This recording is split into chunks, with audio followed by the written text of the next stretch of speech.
What's good, YouTube? This video is a response to Matthew Hussey's How to Make Him Want You for More Than One Night. This video's kind of a rant. Disclaimer, I agree with everything Matt said in this video. This is not a video to bash Matt, any of his advice. I completely 100% agree with what he said and the points he made. I'm just making this video to touch on another point very closely related to what he said and something I don't think should be missed in the overall conversation. I don't want women to feel like anything they do excuses a man from his responsibility of being genuine and honest with her from the beginning, before sex. This is not for the promiscuous type of woman who really doesn't care what happens after she has sex with a guy. This is for those girls who aren't built like that. The ones who've been told that everyone is having sex now and that's just the way things are. The ones who've been told that just because it's her body and she's horny that she should absolutely have sex with a guy before she's mentally ready, before he's committed to her. The ones who feel used when a guy disappears or suddenly doesn't want a relationship when she thought that that's what they had been working on all along. The ones who have been taught that somehow for hundreds of years women have been brainwashed, and by protecting their interests and saving sex for the right guy, they were playing into the hand of male supremacy. This bullshit. And that true feminism was exercising her sexuality and giving that ass up to any unqualified son of a bitch who told her she was hot, that she was remotely attracted to. Because it's her body, she should do what she wants, even to her detriment. For those women, I say this: leave promiscuity to the promiscuous. If you care what happens after sex, if you have felt used or worthless after you gave a guy sex because you liked him, only to be put back on the shelf like some grocery store item that he thought he had the taste for but suddenly didn't, and changed his mind, you don't have no business having sex too early. You're not built like that. You ain't about that life. If a guy disappears after sex, it could be because you were awkward, but it's most likely because he didn't give a damn about your ass to begin with. I've had sex with girls who suddenly acted weird or awkward afterwards, and I certainly didn't abandon the relationship. I went out of my way to assure them that they hadn't placed such a great responsibility on the shoulders of some piece of shit.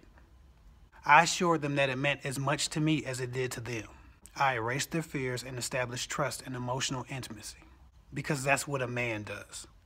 If I did anything other than this, it would be my failure as a man, not hers for acting weird.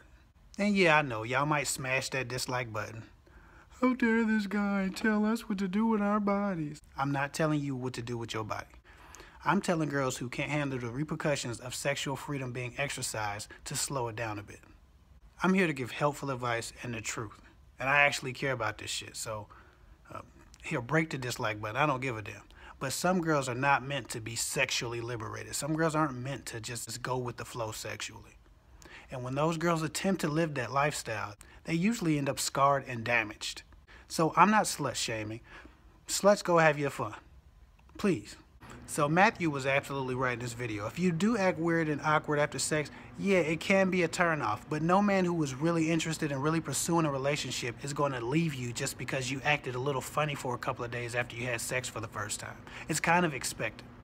His intention didn't change just because you got a little weird. He was just an asswipe. You shouldn't have gave him your time. And yeah, it's your fault, but it's not your fault because he left because you were being awkward. It's your fault for misjudging his character and giving him something he didn't deserve. This video was for girls who have tried to live that lifestyle and find themselves to be very hurt by it. It's not your fault if a guy leaves you after sex because you were being awkward. Yeah, being awkward can be inconvenient. Yeah, being awkward can be a little irritating. Yeah, it can be a little off-putting. But if a guy really cared about you, he wouldn't give a damn about that. He would only want to erase your fears about the future between you two. Matt made some really good points about what to do and how to handle that awkward feeling after sex if you're not really comfortable with somebody. My only issue is if you're not really comfortable enough with someone to have a conversation about it, then you probably wasn't close enough to them to be having sex to begin with. Y'all skipped a few steps. All I'm saying is be sure of what sex means for your relationship before you introduce it. That way you ain't gotta figure shit out. This shit's already figured out. And you're not hurt if it didn't go your way. You know why? Because you didn't have sex with him. You don't have anything to regret. Anyway, I don't want to be ranting about this shit all night. I gotta go start my workout now. I'm looking a little homely today. I ain't shaved or nothing like that. I was just here for a workout, but I couldn't get the shit off my mind, so I decided to give y'all a video. Like, comment, subscribe. Send any questions to kevhicktalksguyswithgirls@gmail.com. I'll holler at y'all later.